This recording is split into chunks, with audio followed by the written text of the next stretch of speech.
लोग भागे। क्या हो? विश्वकर्मा जी एक अंगूठी का निर्माण किए थे, जेके लोग कहा कि जनक जी के मुनरी। मुनरी के मतलब अंगूठी, रिंग।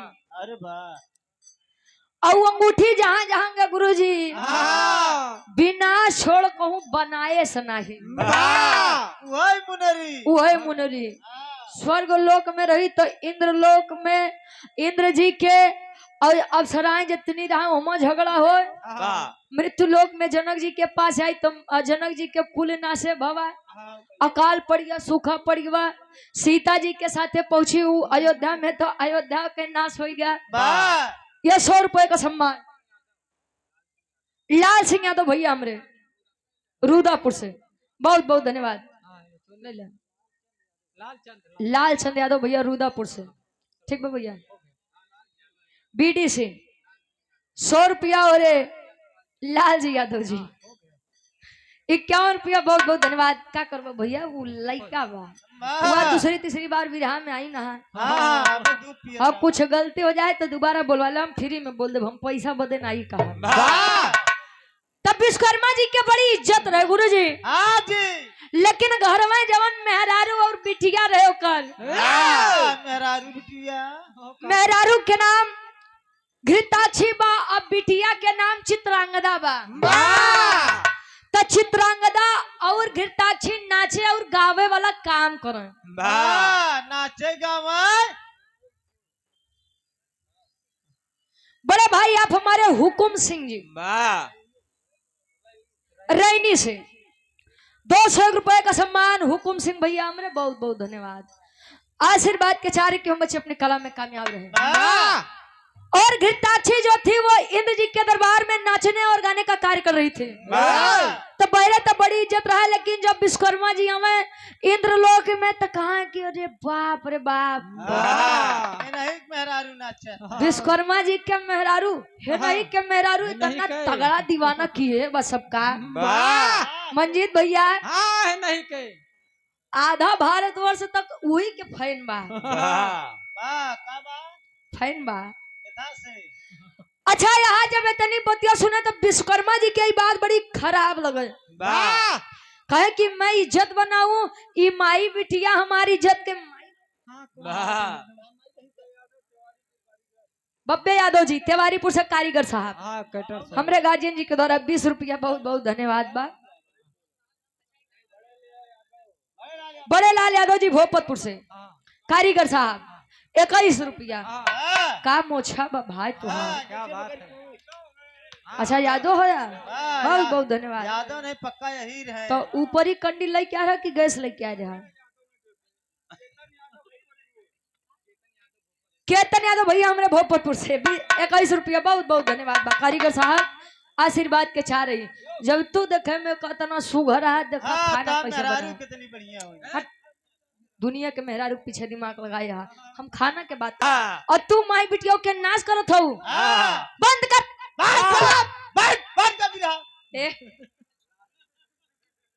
अरे यार नाचे में और गावे में बड़ा अंतर होत है। और यूट्यूब उठा के देखला अगर हमार कमर जरा से कहूँ हिली हो काहे बदनाम करत है भाई। और 51 रुपया लाल सिंह की लाल जी लाल सिंह भैया बहुत बहुत धन्यवाद। आशीर्वाद के चाह रही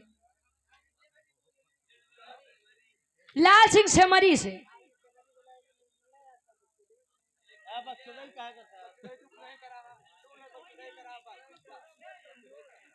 ए चुप का करबा उनकर दोष नहीं बा। वो ज्ञान मंदिर पे जाए के बाद लोग केवल मुंह खोलथिन कनवा ढाका थे। कल एक जगह बिरहा रहे लखनऊ में तो हम कहे छित जल पावक गगन समीरा 5 तत्व से बनल समीरा। जब बैठे कहे रुचि बिटिया सब तो बताओ लेकिन वो 5 तत्व के नमवा नहीं बताओ। सफेद चुतिया यार छित जल पावक गगन समीरा का है कि तबो नहीं 5 तत्व के नाम बताओ। हम जाएंगे ज्ञान मंदिर से आओ कंपोजिट वाले हैं छोड़ा उनके।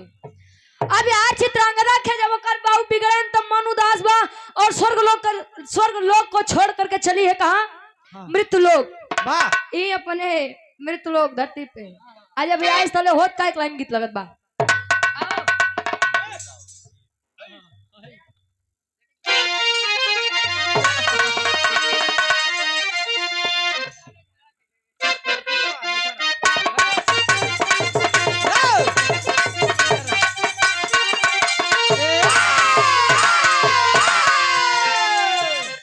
लड़का कहे हई सेंट गम कौआ हमारे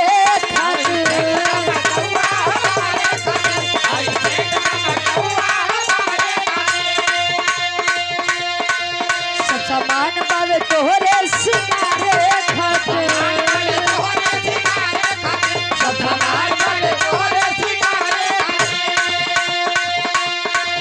हई सेंट गम कौआ हमारे खातिर सामान बावे तोहरे सिंगारे खातिर लड़की कहे टिकुली लैला झुमका लैला कजरा हाई खाई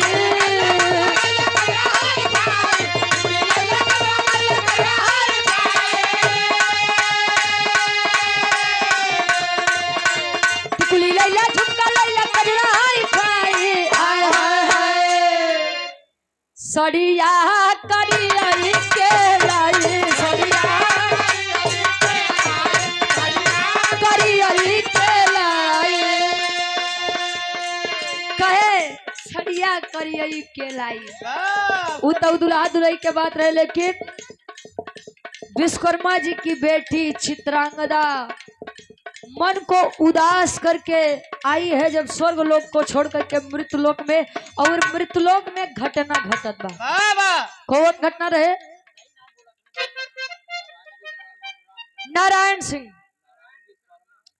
नारायण विश्वकर्मा जी ग्राम सेमरी से 51 रुपया बहुत बहुत धन्यवाद बा आशीर्वाद के चारे के मछ अपनी कला में कामयाब रहे वाह आवा होके कन्या में गुस्सा वहां से चली होके गुस्सा में कन्या वहां से मृतलोकवा में आई कछनारी कली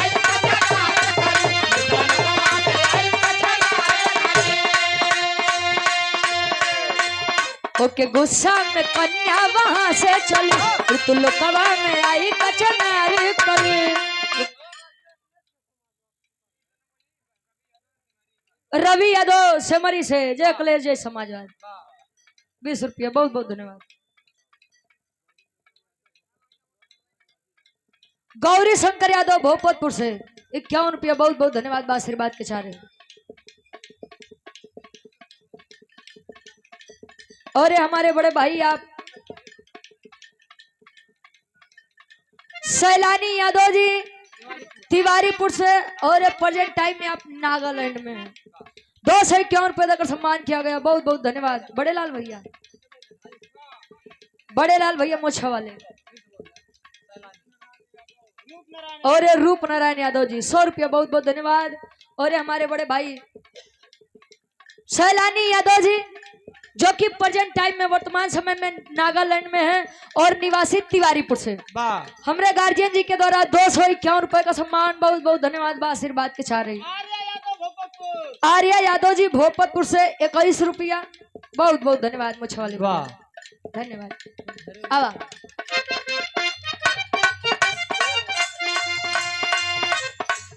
होके गुस्सा में कन्या वहां से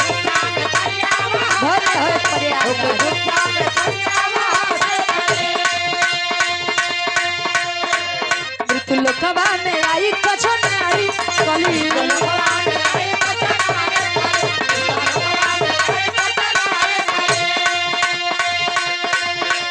भटके इधर उधर कहे कि कहाँ जाए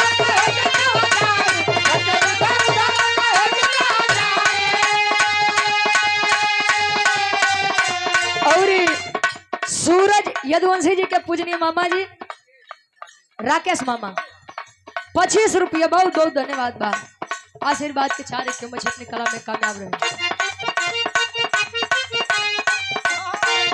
इधर उधर कहे कि किधर जाए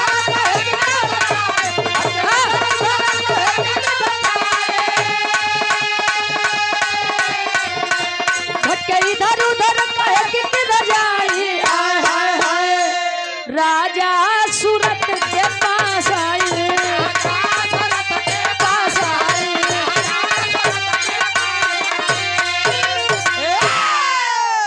आई है चित्रांगदा मृतलोक में एक राजा जिनका नाम राजा सूरत बताया गया। वाह सूरज मत सुना जाए, सूरत, SURAT, सूरत। वाह अच्छा जाना था?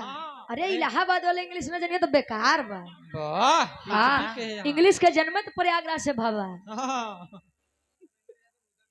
धर्मेंद्र यादव भैया मेरे रूदापुर से 50 रुपया, बहुत बहुत धन्यवाद। बनवारी काका के सुना हो। 10 रुपया लेके आवत है। कमलेश यादव जी रूदापुर से 100 रुपया, बहुत बहुत धन्यवाद आशीर्वाद के छाड़े। अच्छा ठीक ठीक, हमको वैसे बुढ़वन से बड़ा डर लागत। हाँ कब का बोल रहा कुछ। अच्छा लड़का बोल दे तो समझ में आवत है, अगर काका दादा बोल दे तो जाने बड़ा तकलीफ होता है। का हो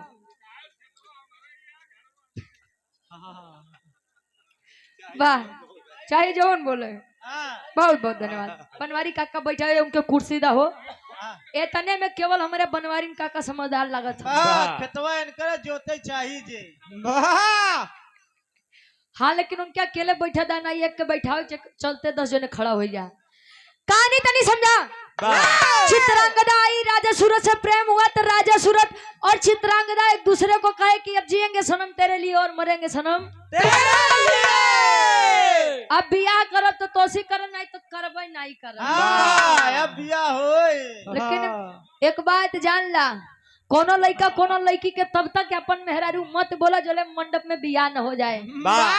और कोनो मेहरारू कोनो लड़का के अपन पति तब तक मत स्वीकार करो जोले मंडप में बियाह न हो जाए। बियाह तक तो, बियाह मंडप तक तो कटाई जात बा। तू लोग 10 साल पहले के सोच के बैठा।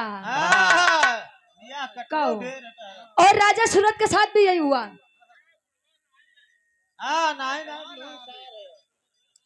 लाल जी भैया हमरे इलेक्ट्रिशियन ठेकेदार साहब 50 रुपया समरी की पहुंच सरजमी से, बहुत बहुत धन्यवाद। और प्रेम हुआ, चित्रांगदा बोली कि हम आपको वचन देते हैं और जा रहे हैं, पिताजी से बात करके आएंगे और शादी के लिए प्रस्ताव रखेंगे। राजा सूरत बोल दिया ठीक है चित्रांगदा जाओ, मैं तुम्हारा इंतजार करूंगा लेकिन आना जरूर। चली है चित्रांगदा, पहुंची है विश्वकर्मा जी के पास। तब विश्वकर्मा जी स्वयंवर रचावत है अपने बिटिया बदे। और जब स्वयंवर रचावत है तो लड़की तैयार हो क्या कहे पिताजी एक बात करनी है। कहे कि बेटी मुझे भी तुझसे एक बात करनी है। कौन बात? कहे कि तुम्हारी शादी करना चाहता हूँ। चित्रांगदा एकदम प्रसन्न, कहे लागत बा कि बाबू हमका कहे न दियो, कुलपतिया खुद रखले हैं। इतनी बात जब सुने कहे पिताजी मैं आपके सामने कुछ कहना चाहती हूँ। कहे कि बेटी चुप, अब तार मन पसंदीदार वरी हरे मिली। कैसे? कहे कि स्वयंवर रचा हूँ। स्वयंवर का मतलब बनवारी का है कि स्वयं की इच्छा से वर को खो जाना ना। हाँ इलाहाबाद है, हम जाना था। कहे कि स्वयं की इच्छा से वर को खोजना। अच्छा एक बात हमारे नहीं समझ में आवत गुरुजी, सीता जी के स्वयंवर में 10,000 वीर पुरुष गए हैं। पहले तो धनुष पारी पारा उठाए, नहीं उठा तो 9,999 आदमी एकदम गुरुजी मिलाई के जब धनुष उठावत है नहीं उठा। सपोज करिए अगर वह धनुष उठ ही जाता तो सीता जी अकेले उठावे वाले 9,999 आदमी। एक लड़की होता ना वीर लगे कैसे जात हो। सबसे 6 घंटा पारी मान लेते। 5 रुपया हमारे बनवारी काका, बहुत बहुत धन्यवाद। हाँ लौटा दो हो फिर हमरे बनवारी काका, बहुत बहुत धन्यवाद। हाँ हाँ फिर हम बुलवा दे भाई। अच्छा गौर करेंगे, खैर छोड़ा हो वह जो राम रची राखा। राम बाबू, राम बाबू यादव हमारे गार्जियन जी भोपतपुर से 51 रुपया, बहुत बहुत धन्यवाद। बा आशीर्वाद के चाह रहे काका जाती बेला कोनो दिक्कत नहीं। वो चांद हो राती में चमकत है, दिन में नहीं चमकती। जय जय बनवारी काका। अब बैठ जा। नहीं जाया मत। अरे बे जाए या ना आई भे तेरे बैठ जा बैठा। ए भैया, स्वयंवर जब रचा गया चित्रांगदा का कि स्वयंवर हां हमारे बदे हां अब का तोरे माई बदे हाँ। कहे बाबू तार दिमाग खराब बा। वाह काहे रे? हाँ। काहे कि स्वयंवर मैं शादी नहीं करूंगी। वाह क्यों? काहे कि मैं मृतलोक के राजा सूरत से प्रेम करती हूँ और उन्हीं से विवाह करूंगी। वाह घोर बेइज्जती करबे ताई अब विश्वकर्मा जी के भाई ये तनी सभा में बेइज्जती कहे कि ये लड़की, हां ए लड़की, जिस लड़के के लिए तूने आज मेरी इज्जत नहीं समझी, मैं तुझे श्राप देता हूँ कि तू जिससे भी शादी करेगी मेरी इच्छा के खिलाफ वाह वह मंडप में ही मृत्यु को प्राप्त हो जाएगा। वाह। संदीप यादव दुदहा 51 रुपया बहुत बहुत धन्यवाद बा। तले हो तो का टेरी के भाव लगत बा।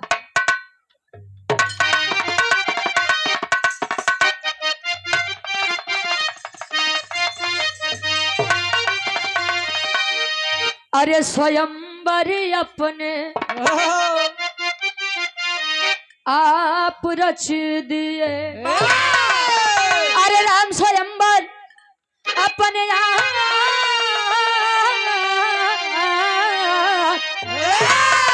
अरे स्वयंवर अपने आप रच दिए, दुआ तो दिए नहीं बदले में मिला सौदा।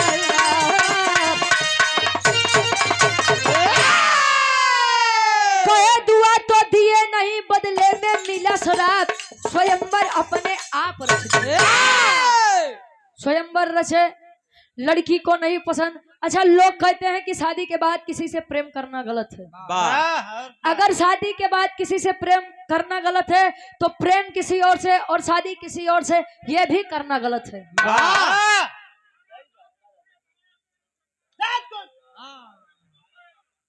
बस बनवारी काका नहीं तोसी मूड मिजाज में हमारे डबल गुरुजी यहाँ हम उनके कब से समारत कुछ उल्टा सीधा नहीं बोले जायदा। हाँ उम्र होगी बा उम्र ये के लिहाज करा। राम बाबू यादव हमारे भैया भोपतपुर से पुनाई 51 रुपया बहुत बहुत धन्यवाद बा। चलिए चित्रांगदा उदास होकर के और सोच रही है कि मैं अपने पति के बिना नहीं जी सकती हूँ तो मेरे जीने का दायित्व ही कुछ नहीं है। पानी में कूदी है जान देने के लिए। अब पानी के बहुत ज्यादा बात तले ऋतिक ध्वज मुनि के कुटिया के पास पहुंचत बा। ऋतिक ध्वज मुनि 2-4 शिष्यों को भेजे कहीं बेटा लेकर आओ देखो कौन है। आई है चित्रांगदा पूछे ऋतिक ध्वज मुनि की बेटा क्या बात है, इतनी कम उम्र में इतनी छोटी उम्र में इतना बड़ा कदम लेने का क्या मतलब समझो। कहे बाबू हमारी बात सुनिए, वार से उल्टा का कहरा रहे यार से सीधा का कहरा। कभी जी चौक के भाव लिखते हैं कैसे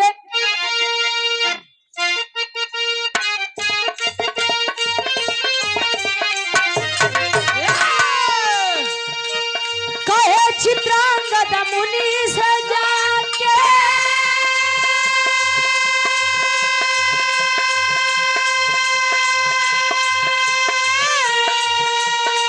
जीवन अब स्वीकार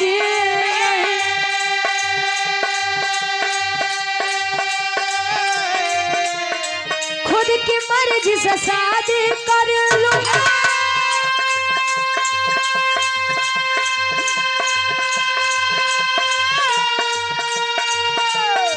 क्या मेरा अधिकार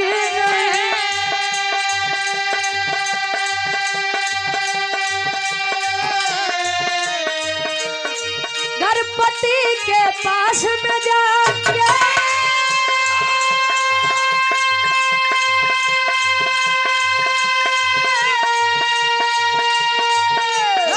करती मैं श्रृंगार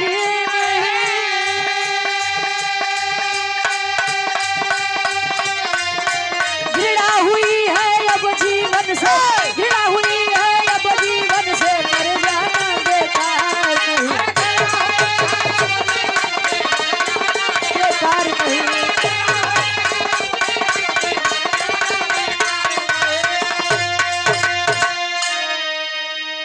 क्या घृणा हुई है अब जीवन से मर जाना बेकार नहीं। कहें बाबा क्या प्यार करना गलत है, कहीं नहीं गलत है। कहे अपनी इच्छा से शादी करना क्या ये गलत है, कहीं नहीं गलत है, बिल्कुल नहीं गलत है। कहे तो कहे कि मैं विश्वकर्मा जी की बेटी चित्रांगदा हूँ और मैं यही के एक राजा मृतलोक के राजा जिनका नाम राजा सूरत है उनसे प्रेम करती हूँ और विवाह करना चाहती हूँ। वाह कहे तब हर्ज ही क्या है उसमें बेटा?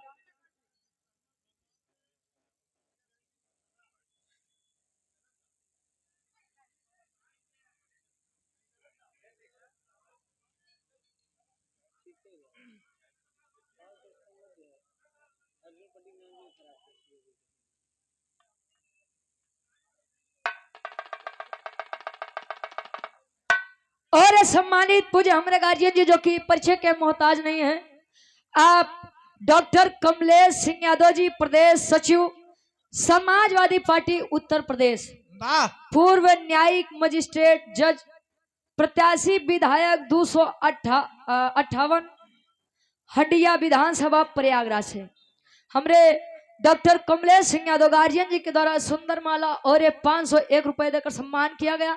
बहुत बहुत धन्यवाद बा भैया के। जय अखिलेश, जय समाजवाद, जय संविधान, जय समाज। बहुत बहुत धन्यवाद। एक स्वर में सबके नमस्ते प्रणाम स्वीकार हो। वाह और ये हमारे गार्जियन जी श्री मंगला प्रसाद यादव जी, जय संविधान, जय समाजवाद, जय अम्बेडकरवादी, तिवारीपुर से 100 रुपया। क्या कहना? वाह वाह वाह भैया, आपो वाली होए बस ये विराह हो जाए। सूर्यमणि यादव जी तिवारीपुर से 51 रुपया। बहुत बहुत धन्यवाद आशीर्वाद के चाह रही। कहे कि मैं शादी करना चाहती हूँ राजा सूरज से, अगर मैं उनसे शादी नहीं करूंगी तो किसी से भी शादी नहीं करूंगी। आए तो मरे के क्या जरूरत बा पगली? वाह कहे शादी तो मैं कर लूं, लेकिन मेरे पिताजी का श्राप है कि मैं अगर उनके मर्जी के खिलाफ शादी करूंगी तो मेरे पति की मृत्यु मंडप में ही हो जाएगी, यानी सुहागन बनते ही मैं विधवा बन जाऊंगी और ये मुझे कदाचित मंजूर नहीं है। वाह जब इतनी बात सुने और जब इतनी बात सुने हैं तो ऋतिक ध्वज मुनि बुलाए हैं विश्वकर्मा जी को। वाह विश्वकर्मा जी जब आए तो विश्वकर्मा जी एक बात कहा कि आप होते कौन है? हम बाप बेटी के बीच में बोलने वाले। कौन होते हैं आप? आप साधु संत आदमी, आप क्या जाने कि इज्जत और बेइज्जत क्या होती है? ऋतिक ध्वज मुनि को ये बड़ा बुरा लगा कि ये कल के आए हमका कहानी बताते हैं कि हमका इज्जत और बेइज्जती के कुछ मतलब है नहीं पता।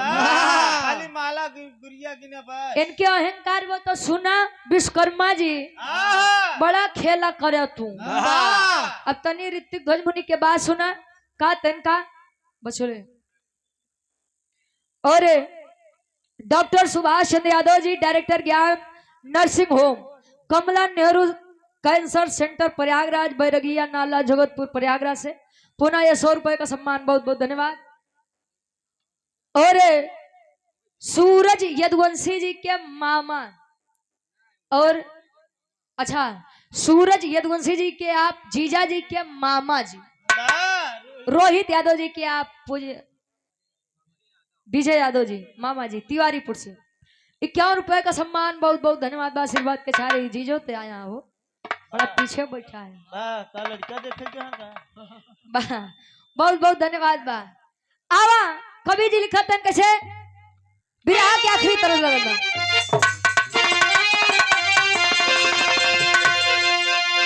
आए हाय अरे राम झकोर मार झुलनी, इंटरनेशनल तरज भाई। विराह सम्राट स्वर्गीय दादा श्री राम आधार यादव जी, झूसी नरेश प्रयागराज। गुरु जी गीत के गाँव में आज तो ये गीत भोजपुरी दुनिया वाले के बड़ा तहलका मचवाए हैं। कहो डीजे पे ले जाए की कहे बाड़ू तू बेजोड़ आइटम मारे हम बुझनी, आज हकोरा मारे झुलनी। कहो ये भोजपुरी दुनिया वाले गाँव में, लेकिन दादा गाँव कैसे अरे राम झकोरा मार झुलनी, काय साड़ी लहराए हो झकोरा मार झुलनी।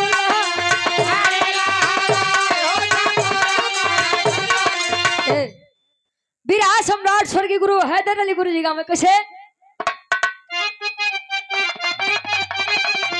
अरे राम घुसुरी गवा बरधा गसार बरधा। अरे राम घुसुरी गवा बरधा कहाँ सारी मझारी घुसुरी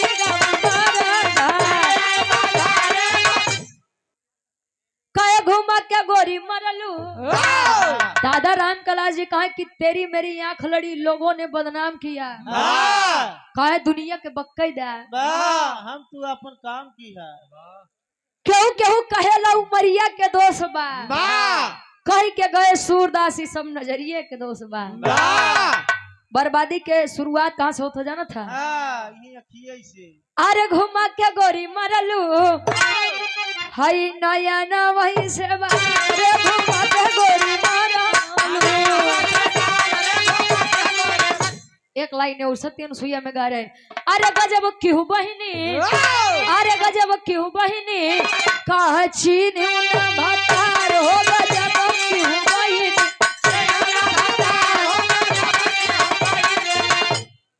ये तो तरज रहे गुरुजी। आए हैं जब विश्वकर्मा जी को श्राप मिला, किसके द्वारा? ऋतिक ध्वज मुनि के द्वारा। कहे विश्वकर्मा जी बड़ा घमंड है आपको अपनी शक्तियों पर, अपने चेहरे पर, सुंदरता पर, तो जाइए हम आपको श्राप सुनाते हैं, ये आपका विशाल काय रूप वानर रूप में बदल जाएगा। कहते देर नहीं भगुरु जी। स्वर्गीय अर्जुन सिंह यादव जी भोपतपुर से ये 201 रुपए का सम्मान, बहुत बहुत धन्यवाद, आशीर्वाद के चाह रही। और राजेश यादव मोछा गुरु 51 रुपया, बहुत बहुत धन्यवाद बा। ए भैया जब आए श्राप मिला, जब वानर बने कहे स्वामी मुक्ति, अरे स्वामी मुक्ति, हमसे गलती हो गई जो हमने आपसे जुबान लड़ाई।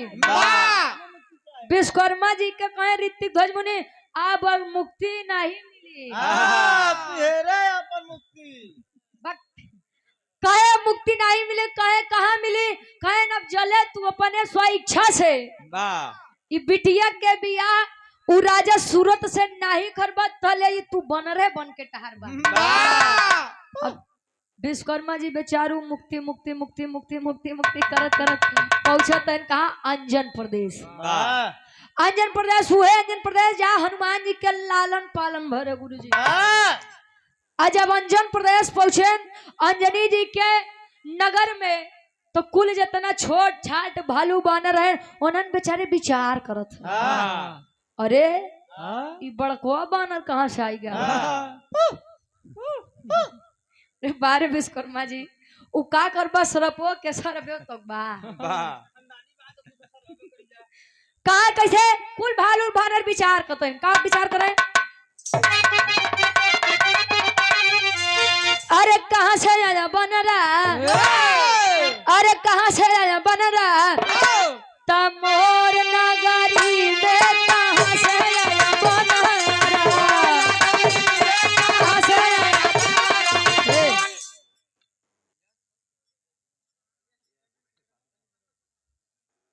में कुल विचार करते हैं, तले हनुमान जी कहो हो विश्वकर्मा जी इतना बड़ कांड कई के लोग तो है तो मालूम हो गया। हाँ हो कहे अगर तू विश्वकर्मा जी वानर बन के आया है तो तू इतना बड़ा कांड नहीं करे है, बड़का वाला कांड के बड़का कांड कई के लौटा है। अच्छा आज देखें तो हनुमान जी पहुंचे तन कहाँ जाना था आप लोग? विश्वकर्मा जी के मेहरारू घृताक्षी लगे। घृताक्षी वह स्वर्ग लोक में बढ़िया नृत्य के कार्य करे, तो कहे का हो सब दिन नचबे करबू, का दिक्कत बा? कहे दिक्कत ही बा कि तोहार विश्वकर्मा जी मृत्युलोक में हमारे प्रदेश में बानर बन के बैठा है। कहे का करत था हुआ बानर बन के, कहे उस श्राप लगा बा ऋतिक ध्वज मुनि के, कहे तब कहे आव चला अगर प्रेम चाहती हो उनसे तो लेके आवत है कैसे,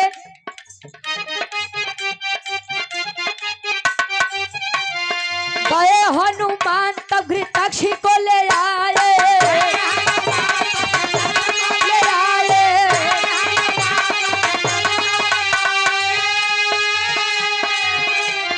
वानर बन के विश्वकर्मा संबंध बनाए,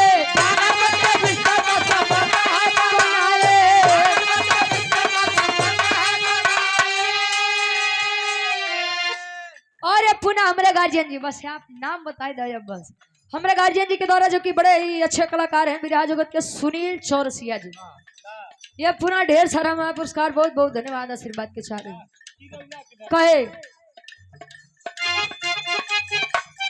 गए हनुमान तब घृताक्षी को ले आए, वानर बन के विश्वकर्मा संबंध है बनाए। अरे दुई लइका पैदा भइले,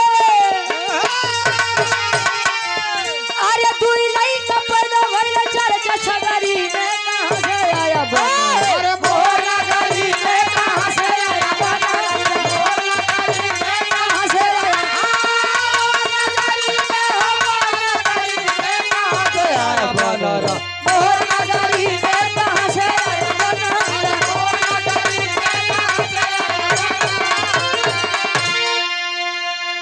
गए हनुमान घृताक्षी को लेकर आए, और जब हनुमान जी लेके आए घृताक्षी का, तो विश्वकर्मा जी के मेहरारू लगन हंसाए, हाँ हमारे जना तो बनरों में बड़ा नीमन लगत है। पुछिया छटवार लाल आए वो सब तो ठीक है बस पूछिए छोटे बा वाह। का गुरु जी, ये सब ठीक बा। कहे हमारे जना तो बनरे के रूप में बड़ा नीक लागत है। वाह। अब यारी बात हो बा, कहे अगर तोरे जना नीक लागत है तो तू काहे नहीं बनरी बनतू। हाँ, अब तू हम बन। हनुमान जी का देखा कहे पागल हो गए हनुमान जी, हाँ, वो बानर बने तो का चाहते हम बनरी बनी। हाँ, कहे देखा हाँ, अगर ऊ आदमी निक लागत है तो जले अब तू उनके प्रवेश में नहीं ढलबू तले प्रेम कहाँ से मिली। हाँ, अब तू लड़की वो नारी जात, तू बेचारू वानर जात, तो प्रेम कैसे दी है तो है हाँ, या से वानरी बन जाओ। कहे वानरी होनरी हम नहीं बनब, हाँ, देखते कहीं कि ना बन जाइए, अभी कुछ दिक्कत है। हाँ, अच्छा वानरी बने घृताक्षी जी, जब वानरी रूप लिए तब लगे विश्वकर्मा जी के सामने पोज पर पोज मारा। हाँ हो वैसे अब जात कौनो भी हो, लेकिन अगर वो नारी जात बा हाँ, तो गुरु जी वो तो पोज मारबे करी। वाह, जब पोज मार तो फोटो खिंचाबे करी।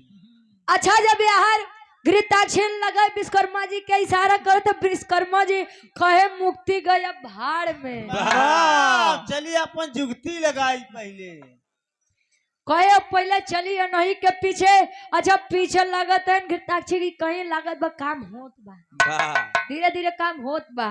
अच्छा दोनों में प्रेम हुआ, संबंध हुआ, और दोनों के संयोग से दो वानर पुत्रों का जन्म हुआ। अब वो दो वानर पुत्र कह रहे हैं आल्हा के भाव में हम प्रमाण देवे, लेकिन जब घृताक्षी के दू लड़का भाव गुरु जी वो सोचे बेचारे कि हम आऊ कहाँ आई के फंस गए हनुमान जी के बात मान के। दू लड़का पैदा होता है। वहां रहे तो नाचत गावत रहे, इनके पीछे बनरी बन के टहरे के परत बा। हम तो चले अपने देश, ये झेले इनका जो झेले के बा। अब ये खुद सहज चले। अच्छा अब चल दिया। आप विश्वकर्मा जी का ध्यान जब टूटत है कि अरे साला हम कहाँ फंसे, मेहरारू के पीछे हम मुक्ति खोजे भुलाई गए। ऐसा न हो कि विश्वकर्मा तू बनरे बन के रह जा जीवन भर।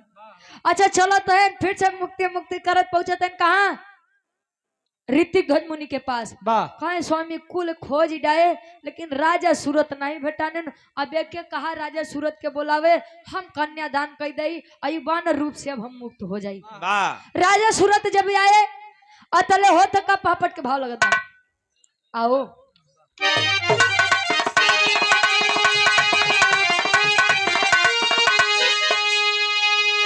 अरे कहे मुनि जी करा दा कन्यादान मान ना जाए दे। अरे कहे मुनि जी करा दा कन्यादान मान ना जाए दे। तना ही साबा दुनिया में अपमान मान ना जाए दे।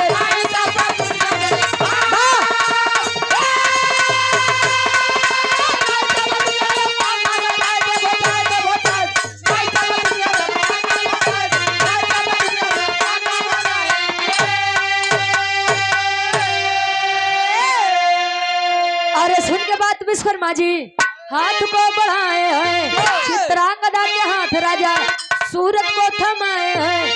अरे कहाँ खुशी यहाँ दुइनो संतान माँ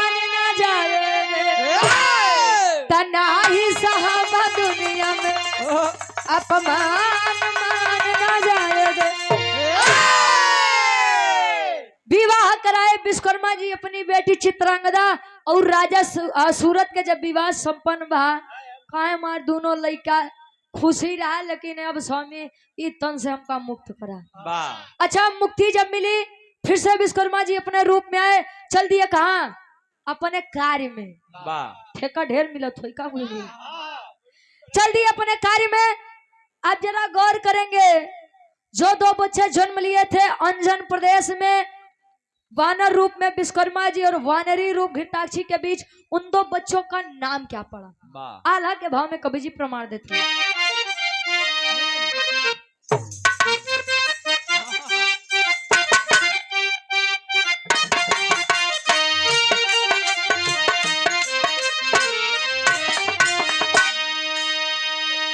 वानर रूपवा में कैले विश्वकर्म मन मानी बाबू, घृताक्षी गुजरी ऐसा संबंध बना, दुई लइका पैदा भइले अंजन पर देशवा में बाबू, नल नील जे कर नाम पड़ी जा, खेल कूद खुशी होई के अंजन पर देशवा में बाबू, माई अंजनी लिहरी गोदिया उठा,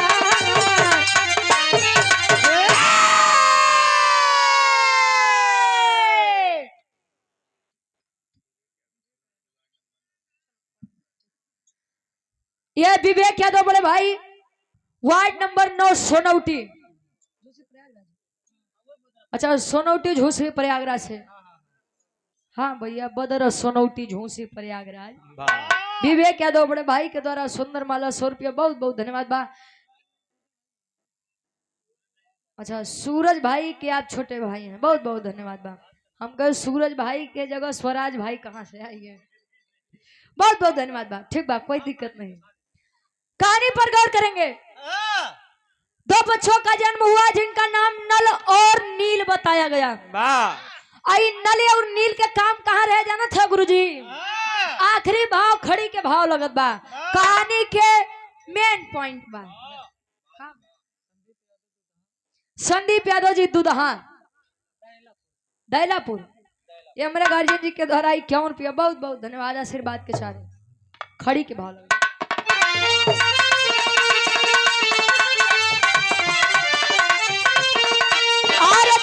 से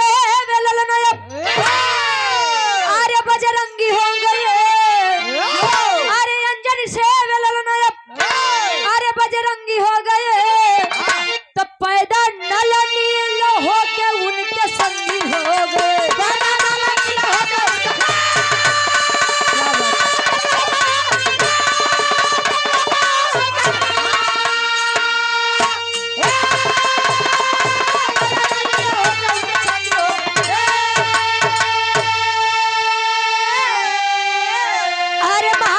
से खबर लेके आए हो तो नल नील समुद्र के मार्ग है बनाए।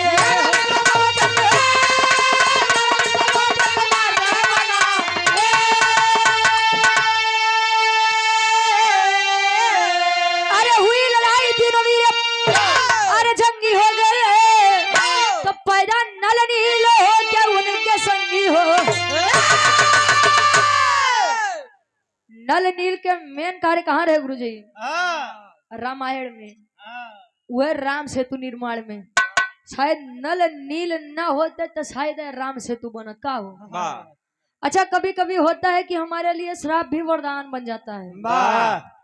जैसे जब राजा दशरथ जी के द्वारा बाण मारा गया था, किनको? श्रवण कुमार को। तो उनके माता और पिता ने उनको श्राप दिया था कि जैसे पुत्र वियोग में हम मर रहे हैं आप भी मरेंगे। तो उस समय राजा दशरथ कोनो संताने नहीं रहे, तो राजा दशरथ बड़ा प्रसन्न रहा। कहा जब लड़के नहीं बा तो पुत्र वियोग कहाँ से हुई? उस श्राप के कारण एक नहीं 4 गदेला हो गए गुरु जी उनके। उस श्राप उनके खातिर वरदान बन गया। और पुत्र वियोग में ही राजा दशरथ मृत्यु को प्राप्त हुए थे। और सेम चीज यही नल नील के साथ हुआ था। जब बचपना था तो बचपने में उनका शरारती स्वभाव के कारण ऋषि मुनियों के द्वारा श्राप मिला था कि बालको तुम बड़े उत्पाती हो। तुम दोनों बहुत उन्मादी हो। उत्पाती हो, कहाँ जाओ, मैं तुम्हें श्राप देता हूँ कि तुम लोग कितना भी भारी सा भारी पत्थर पानी में फेंकोगे, वह पानी में पत्थर कभी भी डूबेगा नहीं। और ये श्राप राम सेतु निर्माण में नल नील के लिए आशीर्वाद बन गया। हमारे विराह के शीर्षक रहे विश्वकर्मा जी बने बानर और नल नील का जन्म। आखिरी में खानदान के परिचय बा।